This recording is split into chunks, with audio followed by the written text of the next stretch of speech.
Assalamualaikum warahmatullahi wabarakatuh. Alhamdulillahirrabbilalamin. Semoga kita semua dalam kondisi sehat walafiat.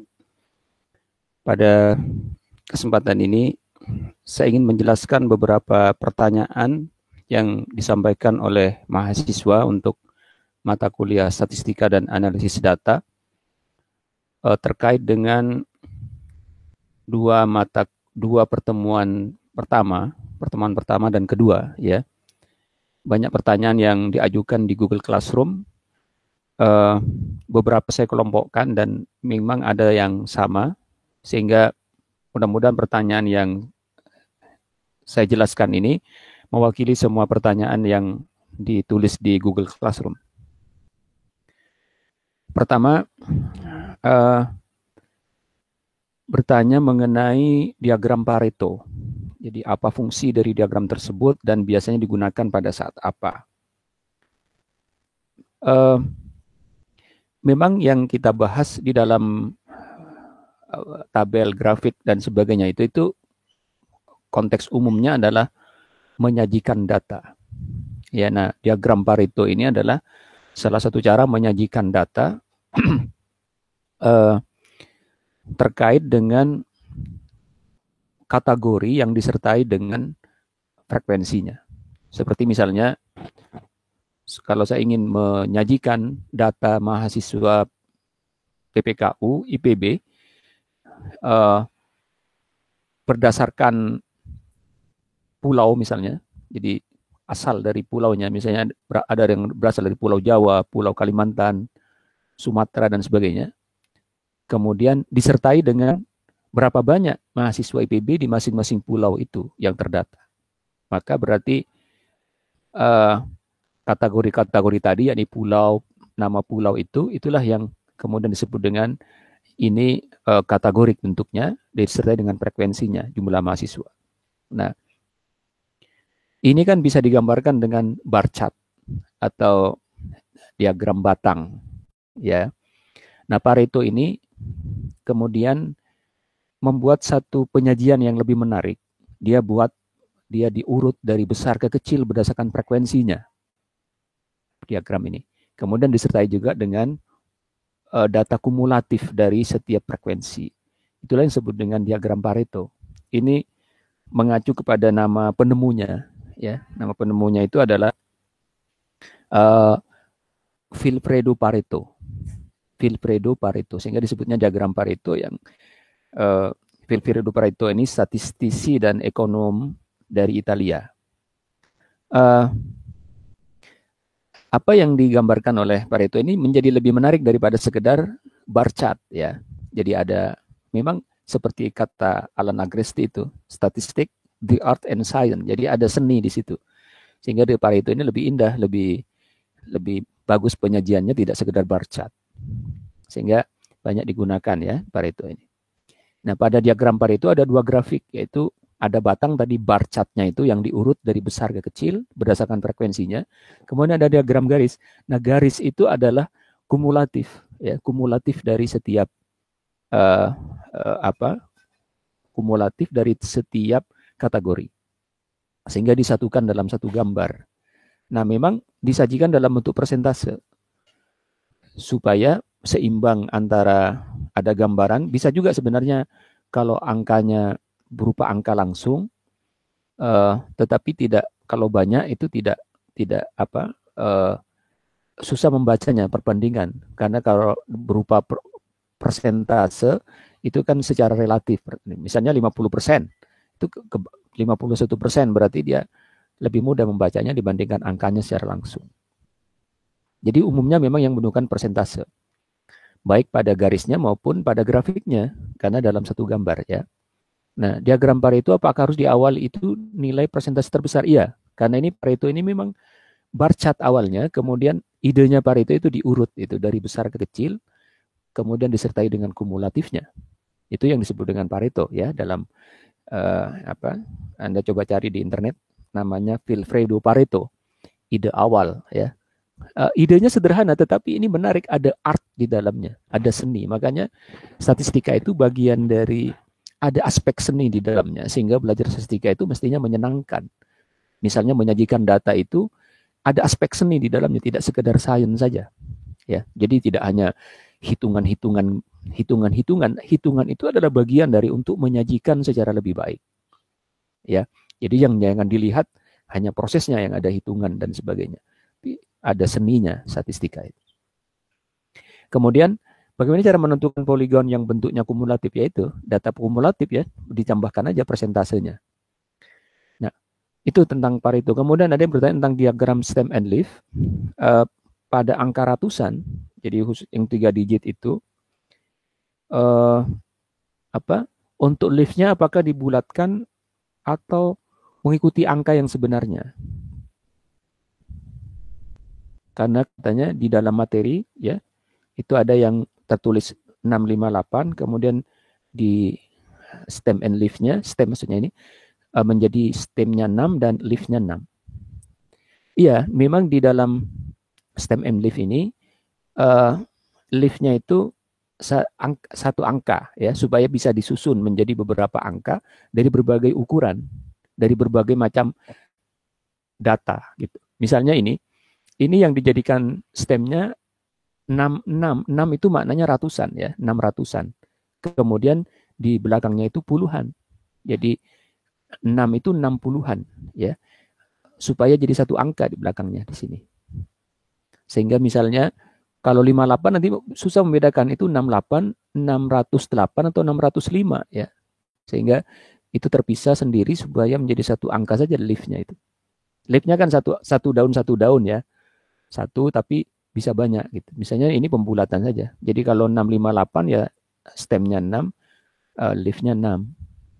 6 itu adalah 60, pembulatan dari 58. Andai kata 51, ini berarti 6, stemnya 5, leaf-nya. Itu. Nah, ini yang ada dalam materi ya, yang tadi ditanyakan. Jadi ini Pareto. Jadi ini mengenai produk yang rusak ya, yang berdasarkan penyebabnya ini. Misalnya ada produk yang rusak karena perataannya yang kurang bagus ya, proses perataannya ya, atau juga karena akibat pengecatannya yang tidak bagus, atau bisa juga karena pengelasannya ya, atau ada bagian yang hilang, partnya yang hilang, atau karena retak ya, atau juga karena electrical short atau arus pendek ya, karena listrik. Ini yang menjadi penyebabnya, sehingga ketahuan, yang ini ada sekian 223 dan seterusnya. Ini diurut berdasarkan dari frekuensi terbesar ke kecil. Ini adalah persentasenya ya terhadap 400 ini. Nah, kumulatif itu adalah ini di jumlah. Berarti misalnya 55,75 ditambah 19,50. Terus begitu ya sampai nanti totalnya 100 yang disajikan dalam bentuk garis. Kalau disatukan bentuknya seperti ini. Jadi untuk barnya ini menandakan tentang persentase tadi. Misalnya penyebab yang diakibatkan oleh poor alignment, jelek dari segi perataannya sehingga produk itu jelek gitu. Akibat karena catnya ini. Sehingga yang paling banyak itu karena di sini produk rusak itu, dan sedikit yang diakibatkan oleh arus pendek. Kan gampang bacanya. Nah, ini seni itu, ini Pareto, idenya Pareto ya, diurut begini. Jadi tidak berantakan ininya. Disertai juga yang kedua, ini kumulatif. Jadi misalnya dua ini poor dan alignment ditambahkan ini jadi di sini. Ditambahkan lagi dengan akibat pengelasan yang jelek di sini totalnya. Misalnya ya, ini bacanya ke sini sebagai kumulatif. Kemudian yang kedua misalnya tadi kalau dua ya, yang diakibatkan oleh dua jenis ini, poor alignment dan pin flow ini 55,75 ditambah 19,50 ya sekitar 75-an ya. Di mana 75 itu? Di sini bacanya. Ya, di sini tempatnya. Maka grafiknya seperti ini. Ini disebut dengan Pareto. Ya, memang di idenya Pareto demikian ya. Diurut bar chartnya, kemudian dibuat kumulatifnya dan disajikan dalam bentuk persen supaya vertikal kiri dan kanan ini sama dalam satuan persen. Kemudian stem and leaf tadi disebutkan misalnya ratusan ya ini, maka yang di sini adalah pembulatan.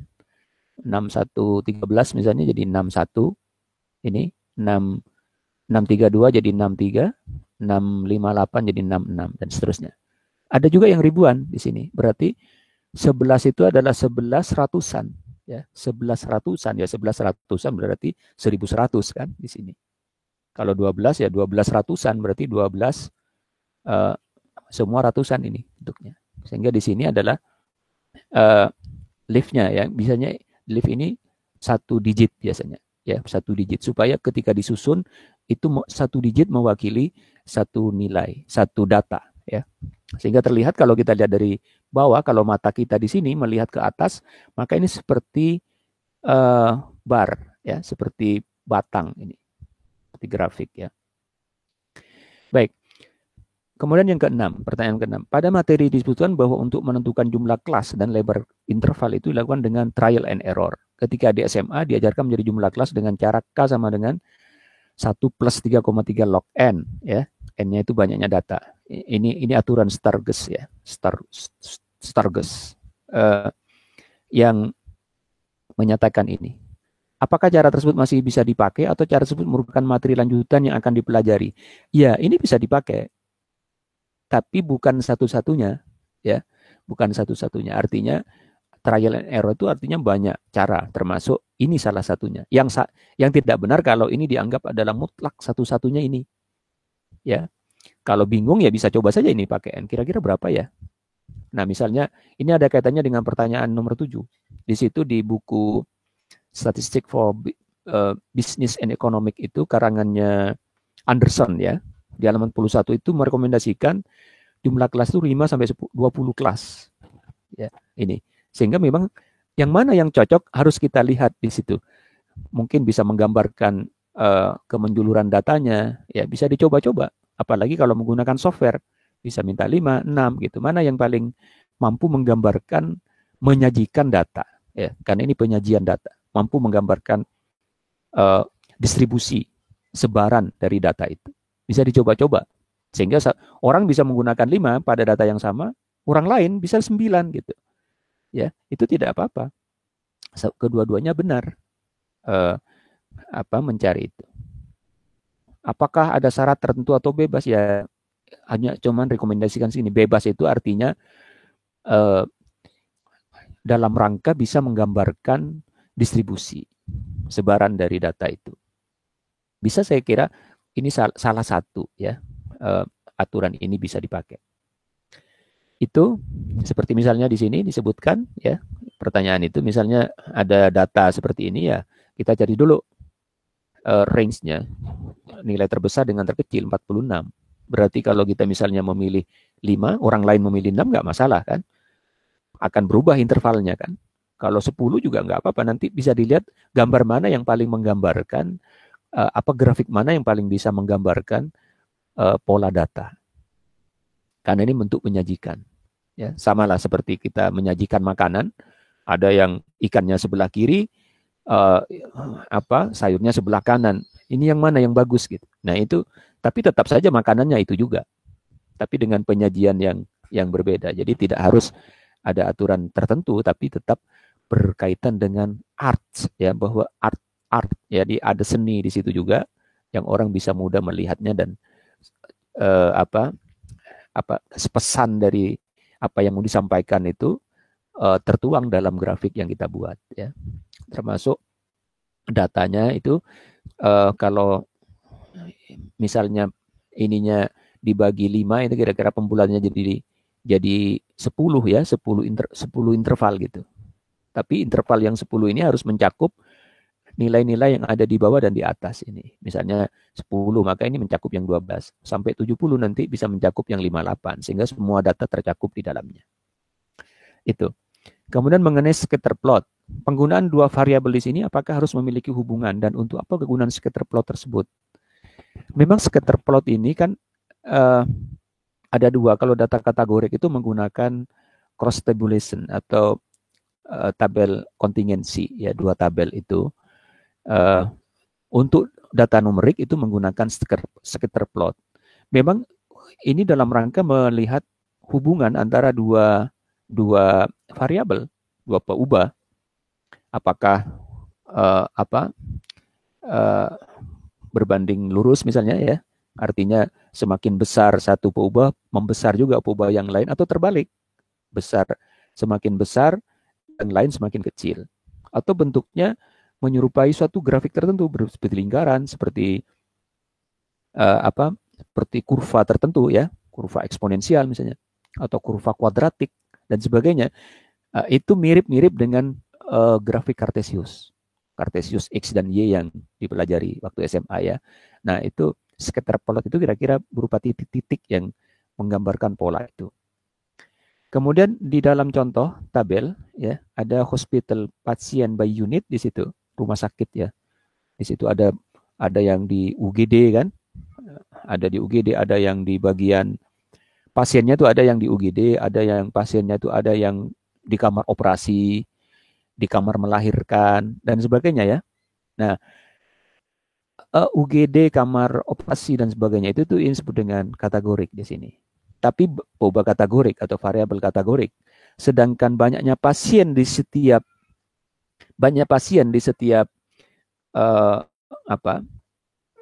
jenis unitnya itu, apakah berapa orang yang di UGD, berapa orang, itu adalah numerik ya, itu adalah numerik.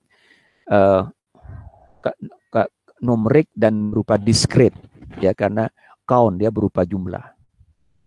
Datanya misalnya ini tadi yang ditanyakan, yang relationship itu antara hubungan antar variabel. Kalau kategorik itu menggunakan cross table. Kemudian kalau numerik ya menggunakan scatter plot yang tadi ditanyakan. Nah, fungsinya kalau scatter plot ini bisa dibuat begini. Ini misalnya volume per hari, ini adalah biaya per hari. Bisa kita lihat semakin besar volumenya, semakin besar juga biayanya. Ya, kenapa? Karena terlihat di sini semakin besar hari, semakin volumenya semakin besar per hari, semakin tinggi biayanya. Nah, bisa juga bentuknya ke bawah ya. Semakin besar hari misalnya semakin rendah biayanya. Bisa saja tergantung datanya.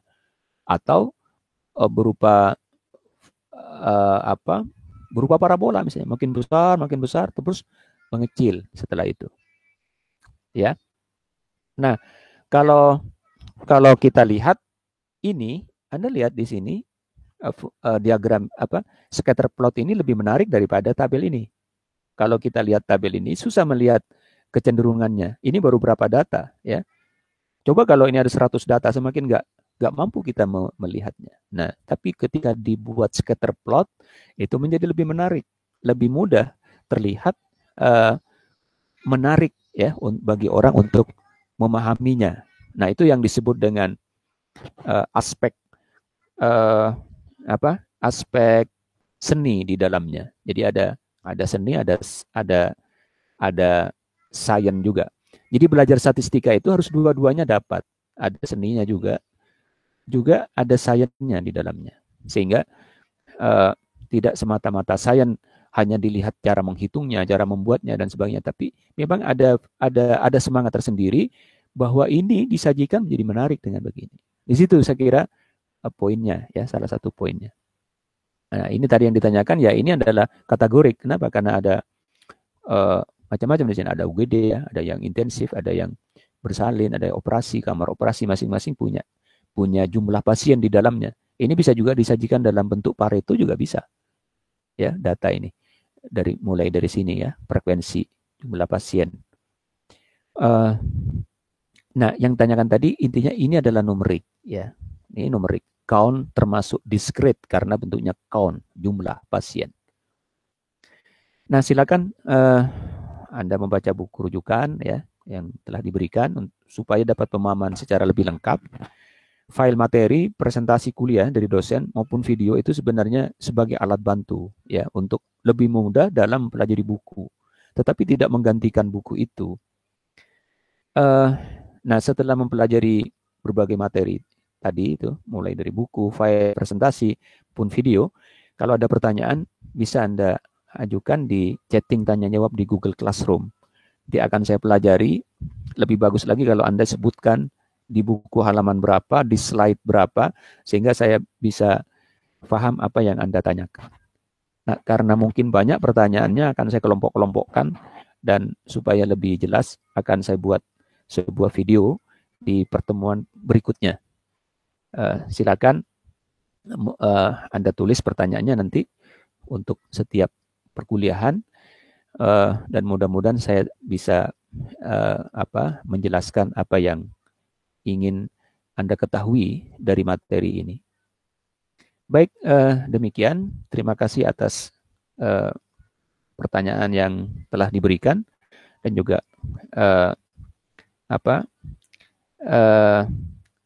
telah memberikan respon, artinya Anda telah membaca apa yang diberikan. Mudah-mudahan nanti semakin banyak yang bertanya, yang mungkin semakin memperkaya pengetahuan kita. Ya, saya juga jadi belajar karena ditanya. Jadi memang perkuliahan ini harus ada feedback dari mahasiswa supaya dosen juga bisa mempelajari lebih lanjut. Termasuk juga dikoreksi kalau ternyata salah. Perkuliahan ini adalah belajar dari kebenaran itu, ya bisa mahasiswa yang tahu dosennya salah gitu. Tidak selalu dosen yang benar. Apalagi di zaman sekarang Anda bisa googling, cari di Google, cari referensi dan sebagainya. Kelas ini didirikan sebagai sarana untuk berbagi ilmu. Saya kira di situ, dan itu bisa ilmunya datang dari mahasiswa. Justru saya berharap di situ, ya banyak ilmu juga yang diberikan oleh mahasiswa kepada mahasiswa yang lain, itu juga termasuk kepada dosen. Demikian saya akhiri. Wabillahi taufiq wal hidayah. Wassalamualaikum warahmatullahi wabarakatuh.